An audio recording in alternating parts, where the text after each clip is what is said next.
అందరికీ నమస్కారం. SNS publications ప్రేక్షకులకి, ఎస్ఎన్ఎస్ పబ్లికేషన్స్ పాఠకులకి అందరికీ సంక్రాంతి పండుగ శుభాకాంక్షలు. అన్ని కోర్సులపై ఎస్ఎన్ఎస్ పబ్లికేషన్స్ వారు స్పెషల్ ఆఫర్స్తో మీ ముందుకు వచ్చేసారు.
Welcome to SNS publications.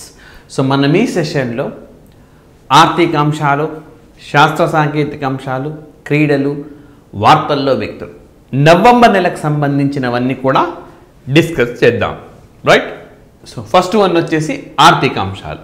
Pradhan Mantri Garib Kalyan అన్న యోజన మరొక 5 సంవత్సరాల పాటు పొడిగించాలి అని చెప్పి కేంద్ర క్యాబినెట్ నిర్ణయించింది. సో 1 జనవరి 2024 నుంచి 5 సంవత్సరాలు, 24, 25, 26, 27, 28 అంతవరకు ఇదే అమలు చేస్తారు. మనందరికీ తెలిసిందే, భారతదేశంలో జాతీయ ఆహార భద్రతా చట్టంలో భాగంగా, నేషనల్ ఫుడ్ సెక్యూరిటీ యాక్టులో భాగంగా దాదాపుగా 81 కోట్ల మందికి అతి తక్కువ ధరలో ఆహార ధాన్యాలను ఇస్తారు. అదేవిధంగా అంత్యోదయ అన్న యోజనలో భాగంగా అదనంగా మరికొన్ని ఆహార ధాన్యాలను అందిస్తారు. వాటన్నిటికీ ఈ ఉచితంగా ఇచ్చేవి అదనము. అవి ఆపి ఇవి ఇవ్వడం కాదు. అవి ఇస్తూ ఆయా ప్రైసెస్కు, ఆయా క్వాంటిటీలో అదనంగా ఇందులో అమలు చేయబోతున్నారు అనమాట. సో ప్రధానమంత్రి గరీబ్ కళ్యాణ్ అన్న యోజన ఎప్పటి వరకు పొడిగించారు అని అడుగుతారు. 5 సంవత్సరాల వరకు దీన్ని పొడిగించారు. సో చాలా ముఖ్యమైన వార్తాంశం ఇది. అండ్ నెక్స్ట్ అదేవిధంగా మనకు మహిళా స్వయం సహాయక సంఘాలకు సంబంధించింది సెల్ఫ్ హెల్ప్ గ్రూప్స్. సో మనకు కేంద్ర క్యాబినెట్ సెల్ఫ్ హెల్ప్ గ్రూపులకు సంబంధించి ఒక కీలకమైన నిర్ణయం తీసుకున్నది. అదేంటనంటే, ఎంపిక చేసిన స్వయం సహాయక సంఘాలకు 15,000 డ్రోన్స్ను ఇవ్వాలని చెప్పి నిర్ణయించింది. 15,000 డ్రోన్స్. రైట్. ఎప్పుడు అంటే 2023-24 నుంచి 2025-26 వరకు ఇవి వాళ్లకు అందనున్నాయి. సో మరి ఇవి అందడం వల్ల వాళ్ళు ఏం చేస్తారు అనంటే, రైతులకు అద్దెకిచ్చుకోవచ్చు. అద్దెకి ఇవ్వడం ద్వారా వారు ఆదాయ ఆర్జన అనేది ఉంటుంది. సో ఈ విధంగా మనకు కేంద్ర క్యాబినెట్ నిర్ణయం అనేది తీసుకుంది. సో చాలా ముఖ్యమైన వార్తాంశం. అండ్ నెక్స్ట్ వచ్చేసి మనకు right MGNREGA. So Mahatma Gandhi national rural employment guarantee act. So ఈ తరహా పథకాలు ప్రపంచంలో చాలా చోట్ల అమలవుతున్నాయి. కానీ ప్రపంచంలోనే అతిపెద్ద పథకం మనకి ఏది అంటే MGNREGA. రైట్. అయితే ఈ MGNREGAలో సోషల్ ఆడిట్ చేయాల్సి ఉంటుంది. సామాజిక తనిఖీ, తెలుగులో దీన్ని ఏమంటాం మనం, సామాజిక తనిఖీ లేదా సామాజిక ఆడిట్, సోషల్ ఆడిట్. అంటే సో పథకం అమలు తీరును పూర్తిగా జల్లెడ పట్టడం అన్నమాట. అయితే ఈ చట్టంలో సామాజిక తనిఖీ లేదా సోషల్ ఆడిట్ అనేది భాగము అయినప్పటికీ మనకు మొత్తం 34 రాష్ట్రాల్లో అసలు కేవలం 50 రాష్ట్రాలు మాత్రమే 50% కంటే ఎక్కువ ఉన్నాయని చెప్పారు. దీంట్లో మనం మొదలుగా చెప్పుకోవాల్సింది కేరళ రాష్ట్రం 100% ఉన్నది, 100%. ఏ రాష్ట్రము 100% మనకు MGNREGAలో భాగంగా సోషల్ ఆడిట్ పూర్తి చేసిందంటే కేరళ రాష్ట్రం. ఆ తర్వాత బీహార్ 64%, గుజరాత్ 58%, జమ్మూ అండ్ కాశ్మీర్ 64%, ఒడిస్సా 60%, ఉత్తరప్రదేశ్ 54%. రైట్. మరి మనకు మ్యాప్ ద్వారా చూడొచ్చు అనమాట. ఫర్ ఎగ్జాంపుల్ మన తెలుగు రాష్ట్రాలు కానీ చూసుకుంటే ఆంధ్రప్రదేశ్, తెలంగాణ 40 to 60 బెల్ట్లో ఉన్నాయి. 40 to 60 బెల్ట్లో. సో మన రాష్ట్రాలకు సంబంధించినవి అన్నమాట ఇవి. సో మనం చూడండి కొన్ని రాష్ట్రాలు అయితే మరీ దారుణం 20 to 40లో ఉన్నాయి. సో ఇక్కడ మనకు ఓకే రాజస్థాన్ రాష్ట్రం కానీ పంజాబ్ రాష్ట్రం కానీ సో ఇవి 20 to 40 బెల్ట్లోనే ఉన్నాయి. సో 0 to 20%లో చూడండి ఎన్ని రాష్ట్రాలు ఉన్నాయి. తమిళనాడు, కర్ణాటక, మహారాష్ట్ర, మధ్యప్రదేశ్, లడాక్ ఇవన్నీ కూడా మనకు. అయితే జమ్మూ అండ్ కాశ్మీర్ 64.1%, 60 to 80 బెల్ట్లో ఈ విధంగా ఉన్నాయి. సో ఇది మనకు ఏమని అడుగుతాడంటే క్వశ్చన్, MGNREGAలో భాగంగా సోషల్ ఆడిట్లో 100% చేసిన ఏకైక రాష్ట్రం ఇది, లేదా సోషల్ ఆడిట్లో భాగంగా అగ్రస్థానంలో ఉన్న 6 రాష్ట్రాలు 4 రాష్ట్రాలు. ఫస్ట్ ప్లేస్లో కేరళ ఉంటుంది మనకు, సెకండ్ ప్లేస్లోకి వచ్చేసి మనకు బీహార్ ఉన్నది, థర్డ్ ప్లేస్లో జమ్మూ అండ్ కాశ్మీర్, తర్వాత గుజరాత్, తర్వాత ఒడిస్సా, తర్వాత మనకు గుజరాత్, తర్వాత ఉత్తరప్రదేశ్. ఇవి ఓకే మెరుగైన రీతిలో ఉన్నాయన్నమాట. అండ్ నెక్స్ట్ వచ్చేసి మనకు కృషి 24/7. సో గూగుల్ అండ్ NGO కలిసి కృషి 24/7. సో ఇది అగ్రికల్చర్కు సంబంధించిన గణాంకాలన్నీ కూడా ఇందులో అందుబాటులో ఉంటాయన్నమాట. సో కృత్రిమ మేధాతో వీటిని సేకరిస్తారు. సో అదేవిధంగా ప్రాసెస్ కూడా చేస్తారు. అండ్ ఏ భాషలో మన ఇన్పుట్స్ వచ్చినా సరే వాటిని ఇంగ్లీష్లోకి మార్చుకొని దాన్ని ఒక పద్ధతి ప్రకారం ప్రాసెస్ చేయగలుగుతుంది ఈ కృషి 24/7. ఇటీవలి కాలంలో కృషి 24/7 వార్తల్లో ఉన్నది దేనికి సంబంధించింది అని అడుగుతారు. సో ఈ విధంగా మనం ఆన్సర్ చేయాల్సి ఉంటుంది. అండ్ నెక్స్ట్ పూసా 2090 చాలా చాలా ముఖ్యమైనది. రైట్. సో మరి ఓకే ఈ కొత్త వెరైటీని మనకు శాస్త్రవేత్తలు IARI Indian agriculture research institute భారత వ్యవసాయ పరిశోధన వ్యవస్థకు సంబంధించిన శాస్త్రవేత్తలు అందుబాటులోకి తెచ్చారు. మరి పూసా 2090 యాక్చువల్గా మనకు జూన్లో ఖరీఫ్ స్టార్ట్ అవుతుంది. సో అక్టోబర్లో ముగుస్తుంది. అంటే 150 రోజులు. June, July, August, September, October 5 నెలలు. 5 3 150, 150 డేస్. అక్టోబర్లో రబీ స్టార్ట్ అవుతుంది. రబీ. సో పొలాన్ని సిద్ధం చేయాలి కాబట్టి ఎంబడే పంట వృధాన్ని తగలబెట్టడం, భూమిని రెడీ చేయడం కోసం తగలబెట్టడం చేస్తున్నారు. ఈ విధంగా పంజాబ్, హర్యానాల్లో తగలబెట్టడం వల్ల ఆ ప్రభావం ఢిల్లీ పైన పడుతుంది. ఢిల్లీ అత్యంత కాలుష్య బారిన పడుతుంది. ప్రపంచంలోనే అత్యంత కాలుష్యపు నగరాల్లో ఢిల్లీ ఉండడానికి కారణం ఇది. దీన్ని గమనించి శాస్త్రవేత్తలు ఏం చేశారు, పూసా 2090 డెవలప్ చేశారు. ఇదేంటి, ఇప్పుడు ఇదైతే మనకు ఆల్రెడీ ఉన్న వెరైటీ 150 నుంచి 160 రోజుల మధ్య పడుతుంది. కొత్త వెరైటీ 120 నుంచి 125 రోజుల్లో అయిపోతుంది, చేతికి వచ్చేస్తుంది పంట. అంటే జూన్, జూలై, ఆగస్ట్, సెప్టెంబర్ 120 డేస్లోనే 125 డేస్లో వచ్చేస్తాయి. అంటే రైతులు పంటను తగలబెట్టాల్సిన అవసరం లేదు, ఇంకా క్లీన్ చేసుకోవచ్చు, టైం దొరుకుతుంది. ఎక్స్ట్రాగా ఒక 30 డేస్ టైం అనేది అందుబాటులో ఉంటుంది. సో ఆ విధంగా మనకు ఇండియన్ అగ్రికల్చర్ రీసెర్చ్ ఇన్స్టిట్యూట్ మనకి ఏమడతాడు, పూసా 2090 ఇటీవలి కాలంలో వార్తల్లో ఉన్నది ఇది ఏంటి, దీనివల్ల ప్రయోజనం ఏంటి, ఆ కోణంలో క్వశ్చన్స్ అడుగుతారు. రైట్. అండ్ నెక్స్ట్ మనకు కేంద్ర ప్రభుత్వము పశు సంపదకు సంబంధించి ఎనిమల్ హస్బెండరీకి సంబంధించిన గణాంకాలను రిలీజ్ చేసింది. సో మరి ఇందులో గాన మనము చూస్తే లైక్ ఫస్ట్ 2 స్టేట్మెంట్స్ కాకుండా లాస్ట్ 2 స్టేట్మెంట్స్ మనకు బాగా ఇంపార్టెంట్. సో పాల ఉత్పత్తిలో రైట్ నేషనల్ స్థాయిలో అగ్రస్థానంలో ఉన్న రాష్ట్రం ఉత్తరప్రదేశ్ అయితే, 2వ స్థానంలో ఉన్న రాష్ట్రము రాజస్థాన్. సో పాల ఉత్పత్తిలో అగ్రస్థానంలో ఉన్న రాష్ట్రం ఏదని అంటాడు? ఉత్తరప్రదేశ్. నెక్స్ట్ రెండవ స్థానంలో ఉన్నది రాజస్థాన్. మరి యాన్యువల్ గ్రోత్ రేట్, వార్షిక వృద్ధి రేట్లో అగ్రస్థానంలో ఉన్న రాష్ట్రం ఏదనంటే కర్ణాటక. మరి ఎగ్ ప్రొడక్షన్లో, గుడ్డు ప్రొడక్షన్లో అగ్రస్థానంలో ఉన్న రాష్ట్రము ఆంధ్రప్రదేశ్, రెండవ స్థానంలో ఉన్న రాష్ట్రము తమిళనాడు. అంటే గుడ్డులో మన ఆంధ్రప్రదేశ్ వెరీ గుడ్ అని చెప్పుకోవచ్చు.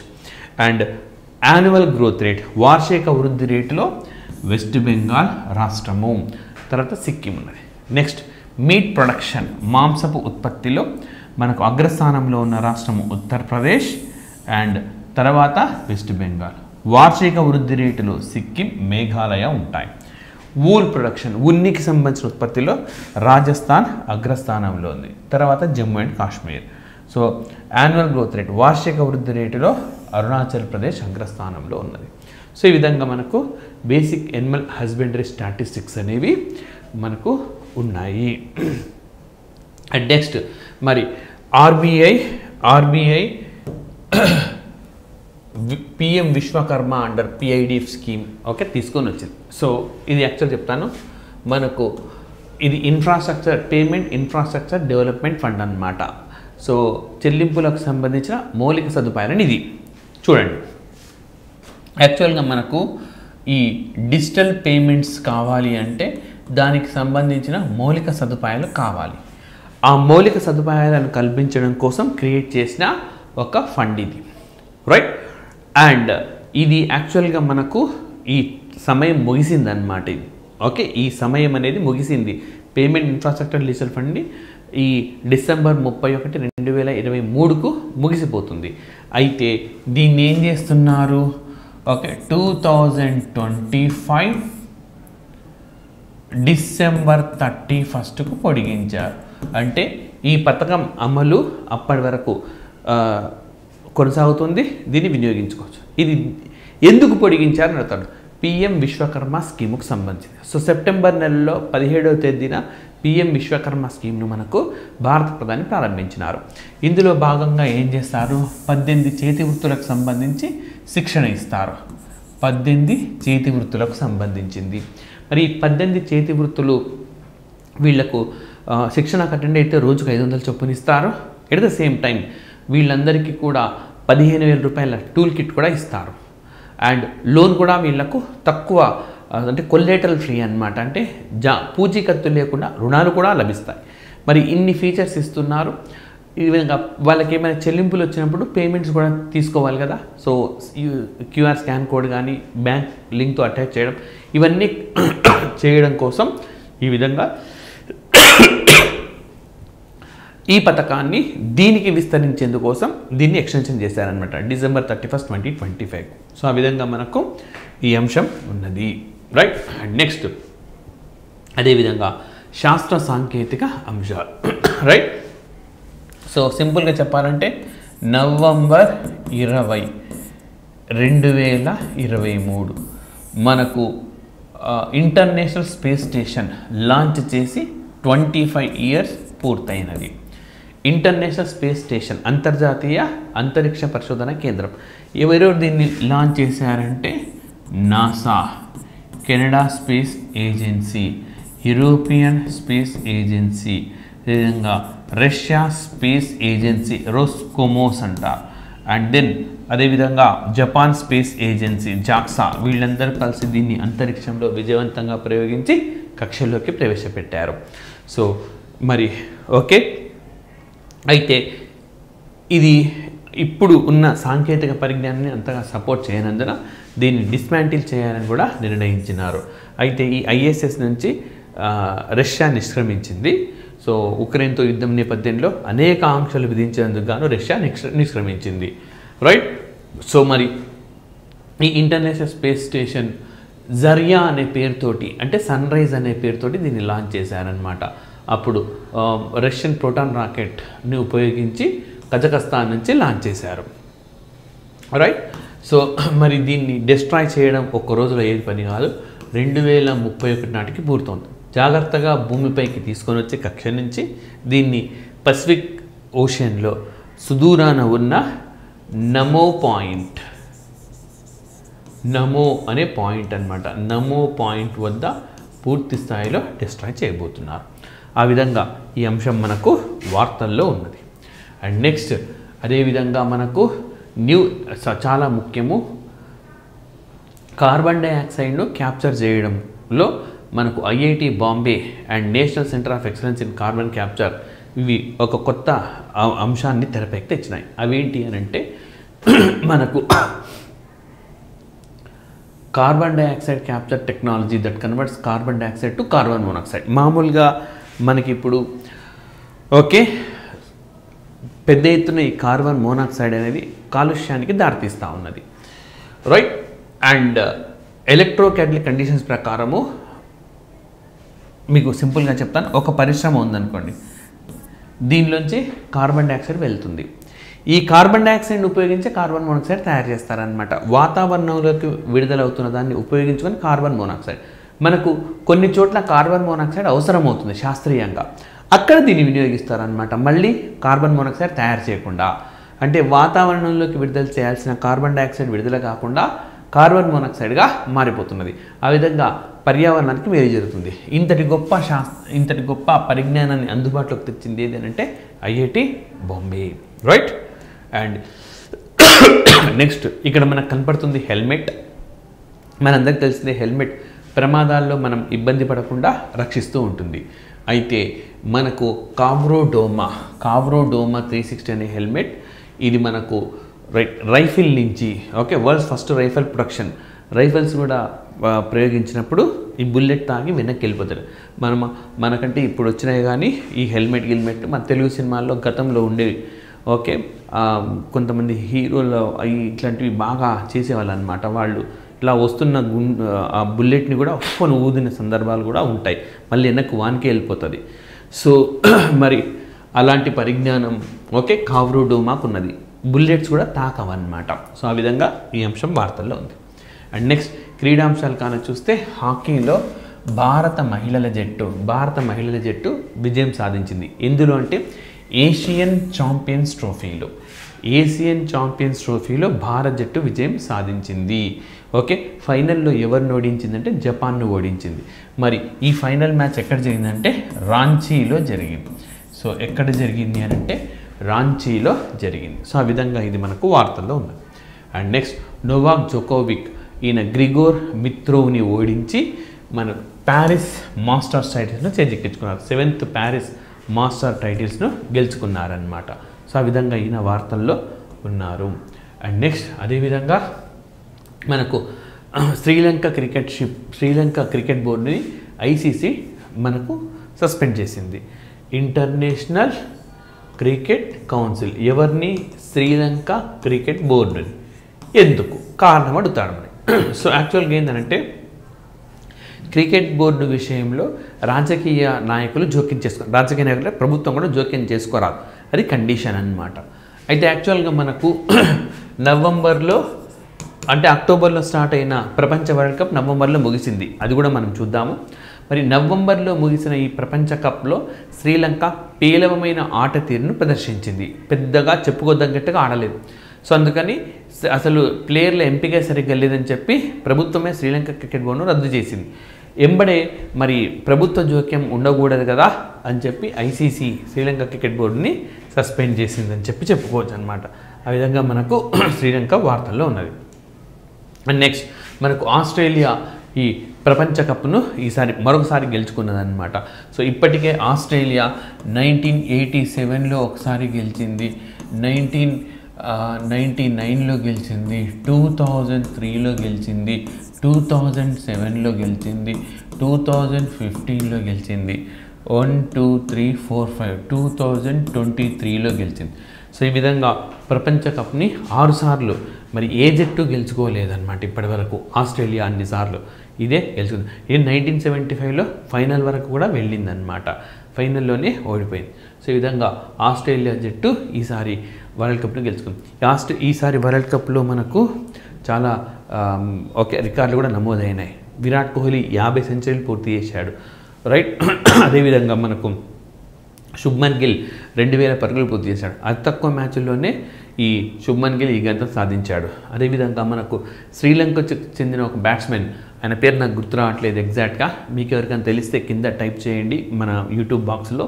సో ఆయన టైమ్డ్ అవుట్ అయ్యాడు అనమాట, మాథ్యూస్ అనుకుంటా, ఏంజెలో మాథ్యూస్ అనుకుంటున్నా, నాకు ఎగ్జాక్ట్గా స్ట్రైక్ అవ్వట్లా. ఓకే, తప్పైతే రెక్టిఫై చేసుకుంటాను, మీరు కూడా తెలిస్తే మీరు షేర్ చేయండి. సో ఆయన టైమ్డ్ అవుట్ అయ్యాడు, మొత్తం క్రికెట్ చరిత్రలో టైమ్డ్ అవుట్ అయిన తొలి వ్యక్తి ఆయనే. సో అంటే క్రీజ్లోకి నిర్ణీత సమయంలోగా రావాలి, ఆయన రాలేదు. మరి వాట్సాప్ యూట్యూబ్ చూసుకుంటున్నట్టున్నాడు, ఓకే కరెంట్ అఫైర్స్ కూడా చూసినాడు ఏమో కానీ మొత్తానికి రాలేదు వేదికపై. దీంతో టైమ్డ్ అవుట్ చేసేసారనమాట. ఆ విధంగా ఎన్నో రికార్డులు మనకి ఈ విధంగా నమోదైనాయి. ఓకే, ఎట్టకేలకు ఫైనల్ మ్యాచ్లో భారత్ను ఓడించి ఆస్ట్రేలియా కప్పును కైవసం చేసుకుంది. అండ్ నెక్స్ట్ వార్తల్లో నిలిచిన వ్యక్తులు, మరి BBC British broadcasting corporation 100 top women దానికి సంబంధించిన డేటాను రిలీజ్ చేసింది. మరి ఇందులో ఎవరెవరు ఉన్నారంటే దియా మిర్జా, నటి Dia Mirza, cricketer Harmanpreet Kaur, photographer Aarathi Kumar Rao and Tibetan Buddhist okay nun Jetsunma Tenzin Palmo, వీళ్ళందరూ కూడా ఉన్నారు. సో చాలా చాలా ఇంపార్టెంట్, కంపల్సరీ గుర్తుపెట్టుకోండి. BBC 100లో ఉన్న వాళ్ళు ఎవరు, లేని వాళ్ళు ఎవరు అట్లా అడుగుతారు మనకు. నెక్స్ట్ పంకజ్ త్రిపాఠి, సో ఈయనను national payments corporation of India NPCI వీళ్ళు తమ రాయబారిగా ప్రకటించారనమాట, అంబాసిడర్గా, UPI సేఫ్టీ అంబాసిడర్. సో ఈ విధంగా UPI చెల్లింపులు సురక్షితంగా ఉండాలి, ఇవన్నీ కూడా వాళ్ళు అవేర్నెస్ కలిగిస్తారు. ఎవరు అంటే పంకజ్ త్రిపాఠి, మనకు ఎన్నికల సంఘానికి కూడా అపాయింట్ అయ్యారు కదా, సచిన్ టెండూల్కర్, ఇంకా కొంతమంది actors, right. Next Sourav Ganguly, తెలంగాణలో అయితే ఒక ట్రాన్స్జెండర్ని అపాయింట్ చేశారు. రాజ్ కుమార్ అని చెప్పి కర్ణాటకకు సంబంధించిన ఒకతన్ని కూడా అంబాసిడర్గా అపాయింట్ చేశారు. మరి సౌరవ్ గంగూలీ ఈయన కూడా అంబాసిడర్ అయినాడు. ఎవరికి అంటే వెస్ట్ బెంగాల్ రాష్ట్రానికి. పశ్చిమ బెంగాల్ రాష్ట్రానికి ఇటీవలే ఎవరు అంబాసిడర్గా అపాయింట్ అయినారు అని అంటే మనకు Sourav Ganguly, right. And next వచ్చేసి మనకు రాజేంద్ర మీనన్, ఈయన ఆర్మ్డ్ ఫోర్సెస్ ట్రిబ్యునల్ 4కి చైర్మన్ అయ్యారనమాట. సో మనకి ట్రిబ్యునల్స్ అనేవి రాజ్యాంగబద్ధ సంస్థలుగా చెప్పుకోవాలి. యాక్చువల్గా గతంలో మనకు ట్రిబ్యునల్స్ అనేవి మూల రాజ్యాంగంలో లేవు. 42వ రాజ్యాంగ సవరణ ద్వారా 323A 323Bలలో మనకి ట్రిబ్యునల్స్ని చేర్చారు. సో ఆ విధంగా ఇప్పుడు సాయుధ బలగాలకు సంబంధించిన ట్రిబ్యునల్ మనకు దానికి చైర్మన్గా రాజేంద్ర మీనన్, చాలా చాలా ముఖ్యమైనది, రైట్. నెక్స్ట్ నరేంద్ర మోడీ, ఈయన సోమనాథ్ ట్రస్ట్కి మరొకసారి చైర్మన్ అయినారనమాట. So 5-year టర్మ్కి. సాధారణంగా సోమనాథ్ ట్రస్ట్కి ఒక వ్యక్తి ఒకేసారి ఎంపిక అవుతూ ఉంటారు, కానీ నరేంద్ర మోడీ మరొకసారి ఎన్నికయ్యారనమాట, రైట్. సో ఈ విధంగా మనకు నరేంద్ర మోడీ వార్తల్లో ఉన్నారు. నెక్స్ట్ ప్రవీణ్ మధుకర్ పవార్, ఈయన సీనియర్ IPS ఆఫీసర్, ఈయన CBIకి జాయింట్ డైరెక్టర్ అయ్యారు. సో CBI అంటే మనకు తెలిసిందే కదా, CBI అండ్ CBC ఇవి రెండింటిని కూడా ఏ కమిటీ సూచన మేరకు ఏర్పాటు చేశారంటే సంతానం కమిటీ సూచన మేరకు ఏర్పాటు చేశారు.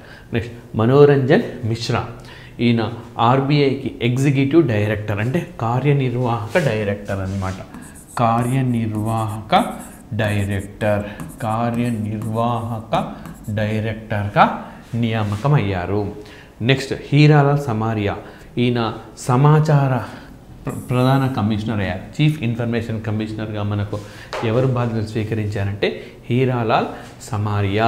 సో రైట్ టు ఇన్ఫర్మేషన్, సమాచారము అన్నది మనకు ఒక ప్రాథమిక హక్కులో భాగము అని చెప్పి సుప్రీంకోర్టు చెప్పింది. ఆర్టికల్ 19 Clause 1 Clause Aలో ఇది భాగము అని చెప్పింది. అదేవిధంగా మనకు గోప్యత అనేది ఒక ప్రాథమిక హక్కు అని చెప్పి పుట్టుస్వామి కేసులో చెప్పింది. పుట్టుస్వామి కేసులో చెప్పింది, రైట్. అండ్ నెక్స్ట్ మరి నీతి ఆయోగ్, సో 4 వ్యక్తులను నీతి ఆయోగ్ అడ్వైజర్లుగా నియమించుకున్నదన్నమాట. సో ఇందులో అనూప్ సింగ్ ఉన్నారు. అనూప్ సింగ్ ఈయన మ్యాక్రో ఎకనామిక్స్, స్థూల అర్థశాస్త్ర నిపుణుడు. సో ఈయన 15వ ఆర్థిక సంఘంలో సభ్యుడిగా కూడా ఉన్నారు. మరి ఏంటి ఈయన ప్రత్యేకత అని అంటే భారతదేశంలో నిరుద్యోగం కానీ ద్రవ్యోల్బణం కానీ ఉన్నాయి. ఇవన్నీ మైక్రో ఎకనామిక్స్ సంబంధించిన అంశాలు, స్థూల ఆర్థిక అంశాలు. వాటన్నిటినీ ఎదుర్కోవడం, ఉద్యోగాలను కల్పించడం, మనకు ద్రవ్యోల్బణాన్ని కట్టడి చేయడం, వీటి కోసం ఆయన నేతృత్వంలో పనిచేయబోతున్నారు. Next OP Agarwal, transforming urban transport. ఈ రోజుల్లో పట్టణ రవాణా 2 లక్ష్యాలు ఉన్నాయి. ఒకటి వచ్చేసి పర్యావరణ అనుకూలంగా ఉండాలి, రెండవది ట్రాఫిక్ జామ్స్ ఉండకూడదు. సో ఈ విధంగా పట్టణ రవాణాను ఏ విధంగా అనుకూలంగా మలచగలగాలి అని చెప్పి ఆయన సలహాలు సూచనలు తీసుకొని ఉన్నారు. Next Ajay Chaudhary, electronics industry. So ఈరోజు మనకు రైట్ ఎలక్ట్రిక్ వెహికల్స్ అనేవి చాలా ముఖ్యమైనవి. సో చాలామంది ఎలక్ట్రిక్ వెహికల్స్ కొనడానికి వెనక్కు వెళ్తున్నారు. ఎందుకనంటే కొన్ని పేలుడు సంభవించినాయి, అదొక ప్రాబ్లం సొల్యూషన్ కావాలి, ఆ సమస్యకు పరిష్కారం చూడాలి. రెండవది వచ్చేసి మనకి ఈ ఎలక్ట్రిక్ వెహికల్ తీసుకుంటే ఇప్పుడు మధ్యలో బ్యాటరీ అయిపోయినప్పుడు ఏం చేయాలి. సో ఈ సమస్యలన్నిటికీ పరిష్కారం కావాలన్నమాట. అందుకోసం ఈయన నిపుణుని తీసుకున్నారు. Next Lakshmi Kumar, legal luminary in taxation అన్నమాట. అంటే న్యాయ నిపుణుడు, పన్ను అంశాలకు సంబంధించిన న్యాయ నిపుణుడు అన్నమాట. భారతదేశం అంతర్జాతీయ స్థాయిలో పన్నులను అర్థం చేసుకోవడంలో కొన్నిసార్లు ఇబ్బందులు పడుతూ ఉంది. లైక్ ఫర్ ఎగ్జాంపుల్ మనకు WTO పైన మన పైన కేసు కూడా వేశారనమాట. యూరోపియన్ యూనియన్, తైవాన్, జపాన్ ఈ దేశాలు. ఆ దేశాలకు ఆ కేసు కూడా మనం WTOలో ఓడిపోయాం. అంటే మళ్ళీ ఇంకొక బెంచ్కి అప్లై చేశాము. బట్ అక్కడ దాకా పోకూడదు, మనకు సంపూర్తిగా అర్థమైపోవాలి. సో ఈయన అంతర్జాతీయ పన్ను వ్యవస్థలకు సంబంధించిన నిపుణుడు కాబట్టి ఎలాంటి ప్రాబ్లమ్స్ రాకుండా చూసుకుంటాడనమాట. రైట్. అండ్ నెక్స్ట్ వచ్చేసి మనకు అలోక్ శర్మ, ఈయన మనకు స్పెషల్ ప్రొటెక్షన్ గ్రూప్, ఓకే, దీనికి నేతృత్వం వహించినారు. ఏంటి స్పెషల్ ప్రొటెక్షన్ గ్రూప్ అని అంటే ప్రధానమంత్రికి ఇది రక్షణ కల్పిస్తుంది. నిజానికి ఇది 1985లో ఏర్పాటు చేశారు. ఏర్పాటు చేసినప్పుడు ప్రధానమంత్రికి మాత్రమే కాదు, ప్రధానమంత్రి తల్లిదండ్రులకి, ప్రధానమంత్రి వైఫ్కి, ప్రధానమంత్రి పిల్లలకి రక్షణ. 2019లో చేసిన సవరణ ప్రకారం కేవలం ప్రధానికే రక్షణ కల్పిస్తుంది. సో అలోక్ శర్మ అనమాట. ఇంతకుముందు ఆయన చనిపోయినారు దురదృష్టవశాత్తు, ఈయనను అపాయింట్ చేయాల్సి వచ్చింది.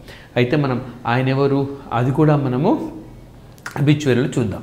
నెక్స్ట్ సునీత, మరి ఆర్మ్డ్ ఫోర్సెస్కు సంబంధించి మనకు ట్రాన్స్ఫ్యూజన్ సెంటర్ ఉన్నది. అంటే ఓకే, రక్తాన్ని మార్చే కేంద్రం, దానికి కల్నల్ సునీత నేతృత్వం వహించనున్నారు.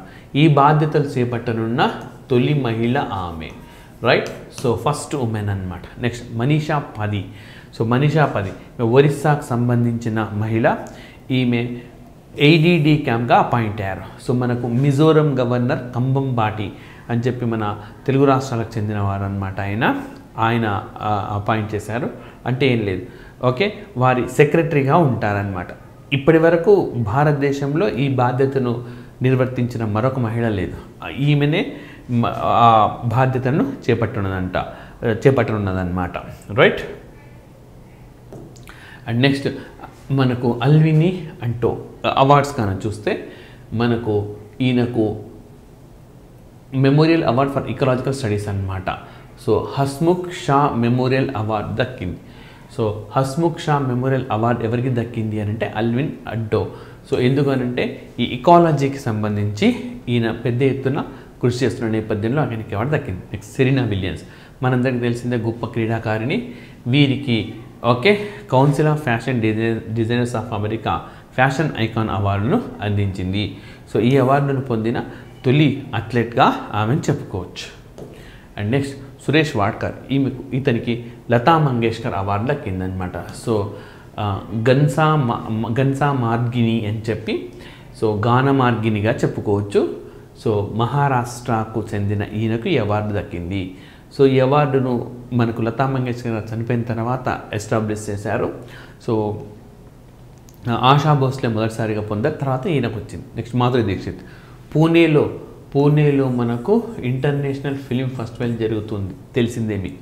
సో ఈ విధంగా 54th international film festival of ఇండియాలో మరి వీరికి special recognition for contribution to Bharatiya cinema, అంటే భారతీయ సినిమాలో పాత్రను పోషించినందుకు ప్రత్యేకంగా గుర్తింపుని ఇచ్చినారు. నెక్స్ట్ పెరుమాల్ మురుగన్, సో ఈయన తమిళ్ రైటర్, ఈయనకు JCB ప్రైజ్ ఫర్ లిటరేచర్ దక్కిందనమాట. పెరుమాల్ మురుగన్కు రైట్ నేరుగా అడుగుతారు. అండ్ నెక్స్ట్ వచ్చేసి మృతులు. పిఆర్ఎస్ ఒబెరాయ్. సో ఈయన ఒబెరాయ్ గ్రూప్ వ్యవస్థాపకులు. సో ఒబెరాయ్ గ్రూప్ అనేది హాస్పిటాలిటీ ఇండస్ట్రీలో భారతదేశంలో అన్ని పెద్ద పేరుంది. హాస్పిటాలిటీ అంటే ఆతిథ్య రంగము అని అర్థం. ఆతిథ్య రంగం. సో భారతదేశంలో ఆతిథ్య రంగంలో పేరున్న సంస్థ ఒబెరాయ్. వీరి వ్యవస్థాపకులు పిఆర్ఎస్ ఒబెరాయ్ గారు చనిపోయినారు. Next S Venkitaramanan. So ఈయన ఆర్బీఐ మాజీ గవర్నర్. సో ఈయన ప్రత్యేకత ఏంటి అని అంటే మనకు సంస్కరణ టైంలో భారతదేశం ఎప్పుడు ఎకనామిక్ రిఫార్మ్స్ ఆర్థిక సంస్కరణ ప్రవేశపెట్టిందంటే 1991-92లో ప్రవేశపెట్టింది. 1991-92లో ఆర్థిక సంస్కరణ ప్రవేశపెట్టినప్పుడు ఈయన మరి ఆర్బీఐ గవర్నర్గా కీలక పాత్ర పోషించారు. And next Shankaraiah. భారతదేశంలో సిపిఐఎం ఫౌండర్ మెంబర్స్లో ఈయన ఒకరు. అనేక మంది కలిసి సిపిఐఎం మార్క్సిస్ట్ ఎస్టాబ్లిష్ చేశారు. అందులో వీరి పాత్ర కూడా ఉన్నదన్నమాట. నెక్స్ట్ ఫాతిమా బీవి. చాలా ఇంపార్టెంట్. భారతదేశంలో సుప్రీంకోర్టులో నియామకమైన తొలి మహిళ. అదేవిధంగా తొలి ఇస్లాం మతం నుంచి నియామకమైన తొలి మహిళ కూడా ఈమెనే. వీరు తర్వాత కాలంలో మానవ హక్కుల కమిషన్లో కూడా పనిచేశారు. తమిళనాడు రాష్ట్రానికి గవర్నర్ కూడా పనిచేశారు. సో వీరు కూడా దురదృష్టవశాత్తు మరణించినారు. ఇవి మనకు నవంబర్ నెలకు సంబంధించిన ఆర్థిక శాస్త్ర సాంకేతిక క్రీడా వార్తల్లో వ్యక్తులు. సో దయచేసి ఈ వీడియోని అందరూ కూడా లైక్ చేయండి, షేర్ చేయండి. Thank you very much. అందరికీ నమస్కారం. ఎస్ఎన్ఎస్ పబ్లికేషన్స్ ప్రేక్షకులకి, ఎస్ఎన్ఎస్ పబ్లికేషన్స్ పాఠకులకి అందరికీ సంక్రాంతి పండుగ శుభాకాంక్షలు. అన్ని కోర్సులపై ఎస్ఎన్ఎస్ పబ్లికేషన్స్ వారు స్పెషల్ ఆఫర్స్తో మీ ముందుకు వచ్చేసారు.